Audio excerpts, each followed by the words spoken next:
Well, I just wonder how you think the president is doing in Latin America. You know, he's on his trip. Great. and- I am so glad that he did not cancel because, as you know, when there was other catastrophes, he's had to sideline his trips, and they were important trips. He was going to Thailand. He was going Australia. Australia. Yeah. So he's canceled them before, and I thought, oh no, this is going to be one that he's going to cancel. I think it's great that he's in Latin America. I congratulate him, and in every interview I do, I say hats off to him. I do wish, that he would do more on Latin America in terms of passing the free trade agreements with Colombia and Panama. That is something that is so doable. And I'm not even saying that we have the votes in Congress anymore. You're preaching to the choir Because, here. yeah. You know. Well, you guys have editorialized so much on it, and I thank you for that.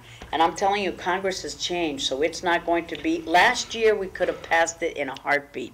So I'm saying to you that now, the Republicans, who are in the majority, they may be more protectionist-oriented than we think, because the economy is in the tank, everybody's worried about jobs, and they still have this misconception, however untrue it may be, however not borne by facts it may be, that every trade agreement ships jobs overseas.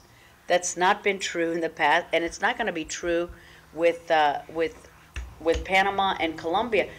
Both economies are thriving far better than the U.S. economy. They're growing, they're hiring, they are doing very well, and all this would mean is that U.S. goods would get into these countries without having to pay that special tariff. Their goods are already coming to the U.S. It is a real no real benefit to Panama and Colombia except for the prestige and the honor to say that they're strong allies with the greatest country in the world. But, I mean, aren't some Republicans demanding that we're not going to vote on Korea until we get Panama Absolutely and true. Colombia as a package? And that is the position of the leadership.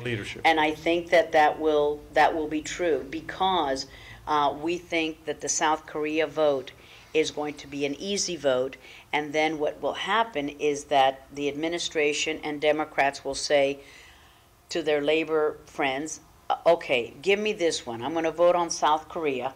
Don't worry, I'm going to stick with you on Colombia and Panama. And so we are insisting on a package deal because if we separate them, they will have one vote on South Korea, which is the easy vote, and then they will say, I can't vote with you on Panama and Colombia because the unions are against it, my constituents are against it, because they're not ruled by unions. These are their constituents who are thinking manufacturing jobs, wherever those are, where are those in America, are going to be shipped overseas. And so we're answerable to the community. And nothing reminded us more than last week's election. And that's a wake-up call for all of us in Florida, but it's a wake-up call all around the country. We're accountable to our constituents. They're the ones who respond to us. And you got to think, if you're from Nebraska, and you're going to vote for a free trade agreement with Colombia, how is that going to help you with the Chamber of Commerce? So it's a tough vote for our guys. For us, we are such an international community. No one needs to explain to us why trade matters, why commerce, why international, all of these cooperative agreements are beneficial. But we're not like everyone else. Those districts are so different than the districts that I have. So it's a tough sell. I'm not convinced that our Republican rank and file want it. I'm not convinced that the Democratic rank and file members want it.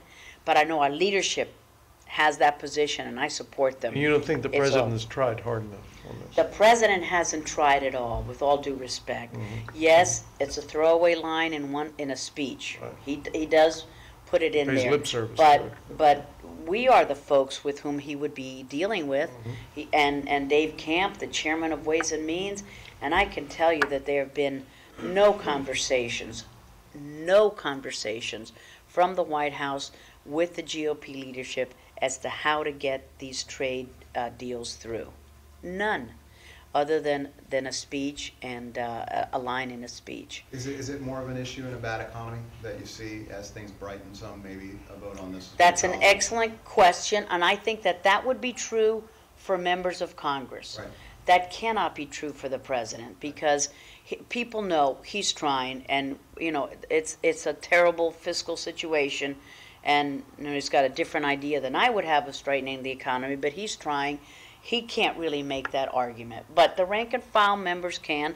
But at least give us an opportunity. See, we can't debate it. We can't pass it until the president presents it to Congress, and that's when the clock starts running. But he's not made the case. He's not met with the members of those committees. Not met with the leadership of either party. There have been no meetings, and when we have met with the U.S. Trade Representative or the Secretary of Commerce, it's only in the question and answer period where we will bring it up, and then he will respond, well, we're waiting for the right time. When is the right time? I mean, ask us out to the prom now. He doesn't talk to Steny Hoyer on the other side and say, what do I have to do here? Steny is a great guy. Steny is a wonderful, wonderful leader who's got great respect from the Republican side. And Steny understands the issue of trade. Steny's a Miamian, although he tells people he's a Maryland guy. But he grew up here, elementary school, junior high school, high school. He was up right there a few months ago. Yeah. He's a great guy. Dated a Cuban girl from Hialeah. You didn't say that. Yeah, I can tell you that. I can tell you stories about that relationship. So he gets it, but I'm not saying that Steny is for the trade agreement. I don't even know. Mm-hmm. But I'm saying we have not had a discussion at the table to find out where we've not been whipped by. What would you like to see out of this trip, the president's trip, as far as, if trade policy, if he won't be able to push that through quick enough, what can happen coming out of this trip? Well, first of all, the image is very important. And the image that the United States has had in Latin America is a bad image, that we talk about it as our backyard. And we don't even mean it to sound derogative, but it sounds horrible, our backyard. And so the image, at least, that the President of the United States, the mightiest country on earth, is taking the time in all of these incredible events that are unfolding, but he did not cancel. He is there to say, Brazil, you're an economic superpower. Chile, you made the right transition to democracy. El Salvador, you're a model for Central America in democratic governance. That's an important image. That's an important message. So just being there is important. Secondly, they'll know him. They trust him. He's got. They know that he's a Democrat. They know that his party has traditionally maybe not been as warm, if you can talk about generalizations, to Latin America, or concerned about Latin America as Republicans have, because in the olden days we used to talk about it like democracy versus communism, and so Republicans were involved, and in Nicaragua, and you name it, we were there and we were involved. So his involvement in trying to strike up commercial relations between American businesses and Brazil and Chile and El Salvador, that sends a ripple effect. It's not just those three countries. It's that every country in the hemisphere is paying great attention to this visit and what it represents. American businesses will be getting more involved in how they can grow their business by partnering up in this global economy with those companies.